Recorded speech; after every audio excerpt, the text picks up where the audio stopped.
የአረንጓዴ አሻራ መርሃ ግብር በ2011 ዓ.ም የተጀመረ ሲሆን ላለፉት 7 ዓመታት መርሃ ግብሩ ቀጥሏል።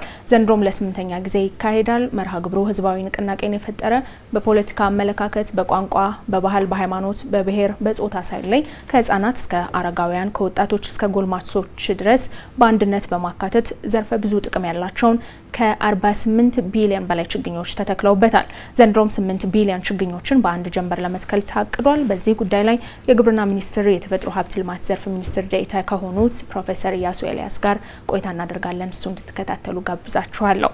እንኳን ደህና መጡ ፕሮፌሰር። አመሰግናለሁ። ጥሩ እንግዲህ ኢትዮጵያ ቀደም ሲል በመግቢያም ላይ እንዳነሳሁትኝ ባለፉት 7 ዓመታት የዚህን የአረንጓዴ አሻራ መርሃ ግብርን በተከታታይ ስትከውን ቆይታለች። መርሃ ግብሩ ምን ስኬቶችን አሳካ በእነዚህ ዓመታት የሚለውን ቀዳሚ እናደርገው። ምንድነው የተመዘገቡት ስኬቶች? አመሰግናለሁ ስለሰጣችሁኝ እድል። ኢትዮጵያ በመራቆቷ የአካባቢ መራቆት፣ የመሬት መደየት፣ የአፈር መሸርሸር፣ የደን መጨፍጨፍ ለድህነት ለከፋ ድህነት ለድርቅና ለረሃብ ዳርጎን የቆየበት ታሪክ መነሻ ሆኖ ነው ይህ ፕሮግራም ክቡር ጠቅላይ ሚኒስትራችን ወደ ስልጣን በመጡበት ጊዜ ኢኮኖሚው እንድንሰራራ የአየር ንብረት ለውጥን ለመቋቋም እንድንችል ኢትዮጵያ መልበስ አለባት፣ አረንጓዴ መልበስ አለባት ተብሎ የተዘረጋ ፕሮግራም ነው።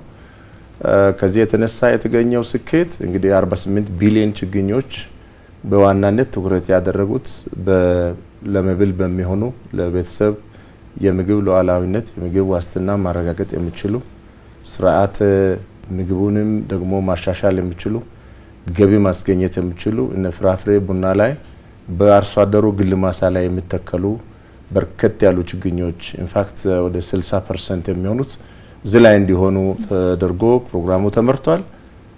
የተራቆቱ ተፋሰሶች ደግሞ የደን ሽፋናቸው የውሃ አካላት እንዲመለስ የደን ሽፋናቸው እንዲጨምር የተመናመኑ አገር በቀል ዝርያዎች እንዲመለሱ በተፋሰሶች ላይ በጋሪዎች ተፋሰሶች ላይ የሚተከል ወደ 35% የሚሆኑ ያንን ይወክላል።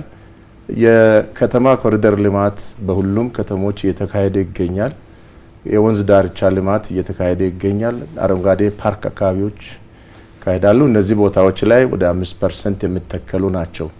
በውጤት ደረጃ የምናስቀምጥ ከሆነ አካባቢ ጠቀሜታ አለው። የደን ሽፋን እንዲጨምር በማድረግ ቅድም በዜናው እንደሄደ በከፍተኛ ሁኔታ የደን ሽፋናችን ጨምሯል። የውሃ አካላት ተመናምነው የነበሩት እነ አረማያ ሐይቅ እና አብያታ ሐይቅ እንዲመለሱ እንዲያንሰራሩ ስነ ምህዳሩ በሚያንሰራራበት ጊዜ የተፋሰሶች በተለይ የላይኛው የውሃ አካላት የላይኛው ተፋሰስ በሚለማበት ጊዜ ምንጮች እንዲፈልቁ ወንዞች አመቱን ሙሉ እንዲፈሱ የማድረግ ውሃ አካላት ላይ የተሰራው ስራ የአፈር መሸርሸር ምጣኔ በከፍተኛ ሁኔታ ቀንሷል። ቅድም በዜናው እንደሄደው ከደን ሽፋን ጋር ተያይዞ ስለዚህ የደን ሽፋን የወሰድን እንደሆነ ከ17.2 ከመቶ የነበረው ሽፋን አሁን 23.6 ከመቶ መድረስ ችሏል። የአፈር መሸርሸር ምጣኔም 130 ቶን በሄክታር በአርሶ አደር ማሳ ላይ የነበረው 54 ቶን በሄክታር እንዲሆን አድርገናል። የደለል ምጣኔው ወደ 2 ቢሊዮን የሚጠጋ የነበረ ከመላ ኢትዮጵያ ከፍታ ቦታዎች ታጥቦ ይሄድ የነበረውን ማሳ ላይ እንዲቀር በማድረግ 10 እጥፍ ቀንሰናል። አሁን ወደ 208 ሚሊዮን ቶን ነው የሚሄደው። ቀሪ ስራ እንዳለ ቅድም በዜናው ሄዷልና ዘርፈ ብዙ ናቸው። ኢኮኖሚ ጠቀሜታው አሁን ለምሳሌ በምርታማነት ደረጃ የሰብል ምርት፣ የፍራፍሬ ምርት፣ የቡና ምርት ያሳደግንበት በእጥፍ ያደረግንበት የውጭ ምንዛሬ ያገኘን ያለንበት በእነ አቮካዶ በአፍሪካ ደረጃ ሁለተኛ ኤክስፖርተር የሆንበት ቡና ችግኝ ጣቢያዎች በስፋት ቡናን ችግኝ በማፍላታቸው የቡና ማሳ በእጥፍ አድጎ የቡና ምርታችን ጨምሮ ከቡና የምናገኘው የውጭ ምንዛሬ በ3-4 እጥፍ ያደገበት ዘርፈ ብዙ ነው። አሁን ዘርዝረን ሰዓት ስለማይበቃን ስኬቶቹ ሰፊ ናቸው ብለን ብንወስድ በቂ ይመስለኛል። በጣም ጥሩ። ወደ ዘንድሮ ዝግጅት እንምጣ። እንግዲህ ቀደም ሲል ስናነሳው እንደነበረው የዘንድሮ የአረንጓዴ አሻራ ለ8ኛ ጊዜ ነው የሚካሄደው መርሃ ግብሩ። እንግዲህ 8 ቢሊዮን ያህል ችግኞችን ለመትከል ነው በዚህኛው የአረንጓዴ አሻራ መርሃ ግብር ዝግጅት እየተደረገ ያለውና እቅዱን ለማሳካት ያለው ዝግጅት ምንድነው የሚለውን ቢገልጹልን። አያይዘውም እንደዚሁ ስለ ዘንድሮ የአንድ ጀንበር አረንጓዴ አሻራ የችግኝ ተከላ መርሃ ግብርም ዝግጅት ቢያነሱልን። አመሰግናለሁ። ዘንድሮ 8ኛ ዙር የአረንጓዴ አሻራ መርሃ ግብር እየተካሄደ ይገኛል። ክቡር ጠቅላይ ሚኒስትር ሰኔ 8 ቀን 2018 በይፋ ሀገራዊ ማስጀመሪያ አድርገዋል። ያንን ተከትሎ በየክልሉ ክልላዊ ማስጀመሪያዎች ተደርገዋል። 8.5 ቢሊዮን ችግኞችን ለመትከል እቅድ ተጥሎ 127 ችግኝ ጣቢያዎች ችግኝ በማፍላት ነው የቆዩት። በአሁኑ ሰዓት እየተተከሉ ያሉ 8.6 ቢሊዮን ችግኞች ተዘጋጅተዋል። ቦታ መሬት መለየት አንዱ ዋና ስራ ነበረ። 1.8 ሚሊዮን ሄክታር ለዚህ ተከላ ለዘንድሮ ተከላ ተዘጋጅቶ እዛ ላይ ተከላ እየተካሄደ ይገኛል። ከዚህ ለተከላ ከተለየው ቦታ ምን ተከልን፣ መቼ ተከልን፣ ምን ያህል ሰው ተሳተፈ የሚለውን መቆጣጠር መከታተል እንድንችል የሚያስችል ካርታ ዝግጅት አድርገናል። 580 ሺህ ሄክታር ላይ ይሄ ተደርጓል።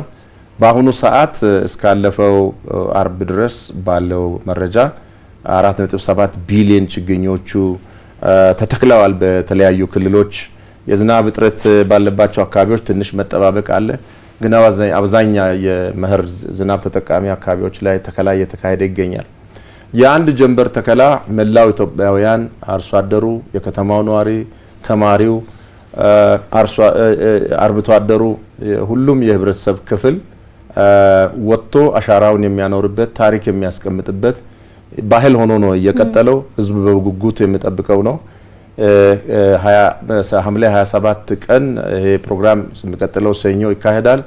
ክቡር ጠቅላይ ሚኒስትራችን የምንተክለውን የችግኝ መጠን ይፋ አድርገዋል። 800 ሚሊዮን ችግኞች በአንድ ጀንበር ይተከላሉ። ይሄ በዓለም በየትኛውም የዓለም ክፍል ተደርጎ የማይታወቅ ኢትዮጵያ ያሳካችው ይሆናል።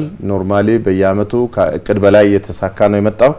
ለዚህ ዓላማ 292 ሺህ ሄክታር መሬት ተለይቶ በዚህ ላይ ካርታ ተዘጋጅተዋል። እነዚህ ቦታዎች ወደ 10900 በሚሆኑ ተፋሰሶች ላይ ተዘጋጅተዋል።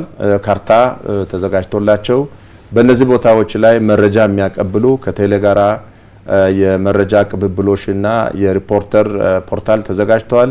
እነዚህ በቴሌ በኩል 10900 ቦታዎች ላይ ያሉት ሪፖርተሮች መሰጅ ደርሷቸው መሰጅ በሚልኩበት ጊዜ ይሄን ያህል ሰው በዚህ ተክሏል፣ ይሄን ያህል ችግኝ ተተክሏል የሚለው መረጃ ወደ ማዕከል የሚመጣ ይሆናል።